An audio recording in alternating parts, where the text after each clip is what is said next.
Saudara Ketua Nonaktif KPK Firly Bahuri kembali diperiksa sebagai tersangka kasus dugaan pemerasan terhadap mantan Menteri Pertanian Syahrul Yassin Limpo. Firly sudah 2 kali diperiksa sebagai tersangka dalam kasus ini.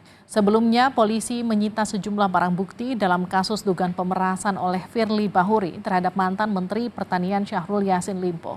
Salah satu yang disita adalah dokumen penukaran falas dalam pecahan dolar Singapura dan dolar Amerika Serikat senilai 7,4 miliar. Barang bukti lain adalah 21 ponsel dari para saksi dan 2 unit mobil. Sementara itu, Dewan Pengawas KPK telah memutuskan sanksi etik untuk Firly Bahuri. Firly dijatuhi sanksi etik berat. Dewas KPK meminta Firly mundur dari pimpinan KPK. Pelanggaran etik tersebut mengenai pertemuannya dengan mantan Mentan Syahrul Yassin Limpo, penyembunyian sejumlah data dalam mengisi laporan harta kekayaan penyelenggara negara, dan penyewaan rumah di Kertanegara, Jakarta Selatan. Setelah Dewas KPK meminta Firly mengundurkan diri, apakah Firly juga akan ditahan setelah pemeriksaan hari ini? Kita akan bahas setelah informasi ini. Persiapannya gimana, Pak? Dewan Pengawas Dewas KPK menjatuhkan sanksi berat kepada Ketua Nonaktif KPK Firly Bahuri. Dewas KPK menyatakan Firly terbukti melanggar kode etik dan pedoman perilaku terkait pertemuan dengan mantan Menteri Pertanian Syahrul Yassin Limpo. Dewas KPK meminta Firly mengundurkan diri dari jabatannya sebagai pimpinan KPK. Menjatuhkan sanksi berat kepada terperiksa berupa diminta untuk mengajukan pengunduran diri sebagai pimpinan KPK.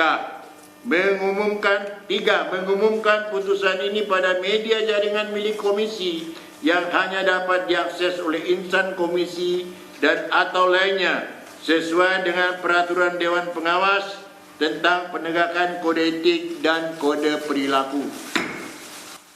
Sementara anggota Dewas KPK Albertina Ho mengungkapkan adanya pertemuan dan komunikasi Firly Bahuri dengan ex-Menteri Pertanian Syahrul Yassin Limpo yang berlangsung beberapa kali.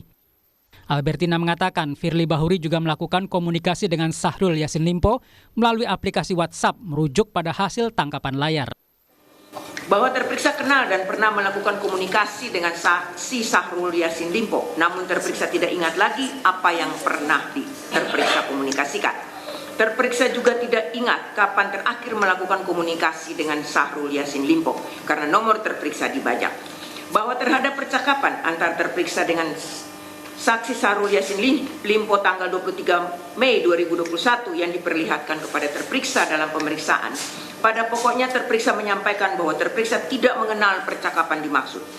Bahwa terhadap percakapan antara terperiksa dengan saksi Syahrul Yassin Limpo tanggal 7 Oktober 2021 yang diperlihatkan kepada terperiksa dalam pemeriksaan, pada pokoknya terperiksa menyampaikan bahwa seingat terperiksa benar komunikasi itu karena pada tanggal 7 Oktober 2021 terperiksa memang ada kegiatan paku integritas dan MOU, kegiatan pencegahan anti korupsi antara KPK dan Kementan RI. Di saat yang bersamaan, Firly juga harus menghadapi proses hukum di kepolisian.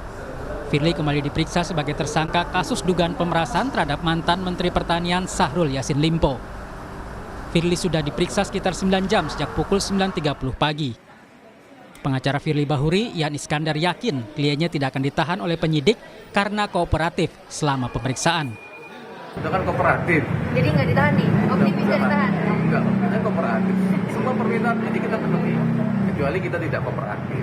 Kalaupun kita tidak bisa memenuhi panggilan kemarin, kan ada alasan yang kita sampaikan secara tertulis dan ya itu dalam UHAP. Boleh saja kan? Mantan penyidik KPK Yudi Purnomo Harahap menyebut sudah waktunya penyidik Polda Metro Jaya menahan Firly Bahuri karena bukti-bukti sudah mencukupi. Yudi menambahkan biasanya tersangka korupsi selalu ditahan sebelum berkas perkaranya dilimpahkan ke jaksa. Kita berharap bahwa sudah saatnya ya Polda Metro Jaya melakukan penahanan kepada yang bersangkutan. Kenapa? Karena proses dari pemberkasan pun sudah selesai, sudah tahap 1 dan ketika misalnya penyidik sudah melakukan penangkapan, maka mau tidak mau, ya suka tidak suka harus segera dilakukan penahanan. Kenapa? Karena kita tahu bahwa kasus korupsi ya itu selalu dilakukan penahanan sebelum dia dilimpahkan ke kejaksaan atau P21. Dalam kasus dugaan pemerasan Syahrul Yassin Limpo, Firly Bahuri telah diperiksa 4 kali oleh polisi. 2 diantaranya saat masih berstatus sebagai saksi. Sementara 2 lainnya setelah Firly ditetapkan sebagai tersangka, yakni pada tanggal 1 dan 6 Desember lalu. Tim Liputan Kompas TV.